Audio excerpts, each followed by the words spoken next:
2034 সালের বিশ্বকাপ ফুটবলের একক আয়োজক সৌদি আরব। অস্ট্রেলিয়া বিশ্বকাপের আয়োজক হওয়ার দৌড়ে শেষ মুহূর্তে সরে দাঁড়ানোয় 10 বছর পর হতে যাওয়া বিশ্বকাপের আয়োজক হয় সৌদি আরব। এই খবর অনেক আগের হলেও এবার দেশটি জানিয়েছে তাদের বিশ্বকাপ পরিকল্পনা। ফুটবলের সর্বোচ্চ নিয়ন্ত্রক সংস্থা সৌদি আরবের দেয়া আনুষ্ঠানিক প্রস্তাব প্রকাশ করেছে।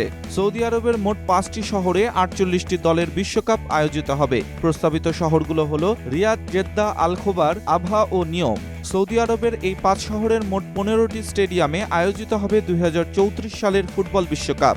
15টি স্টেডিয়ামের মধ্যে 8টি স্টেডিয়ামই রাজধানী রিয়াদে, যেখানে 92,000 দর্শক ধারণ ক্ষমতার নবনির্মিত স্টেডিয়াম কিং ফাহাদ রয়েছে।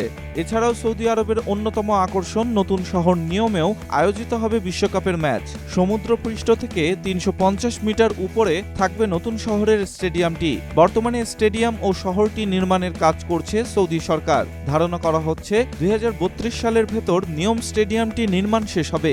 শুধু 5 শহরেই বিশ্বকাপের কর্মযোগ্য রাখছে না সৌদি আরব। 48টি দেশের ফুটবলারদের অনুশীলন ক্যাম্পের জন্য আরও 10টি শহর ব্যবহৃত হবে। ফিফার কাছে দেয়া প্রস্তাবিত বিশ্বকাপ পরিকল্পনায় সৌদি আরব আরও জানিয়েছে 134টি অনুশীলন ক্যাম্প তারা দেশজুড়ে তৈরি করবে, যেখানে ইতিমধ্যে 61টি স্থাপনা তৈরি করা আছে, আর বাকি 73টি নতুন স্থাপনা বানানো হবে। ডেস্ক রিপোর্ট, স্টার সংবাদ।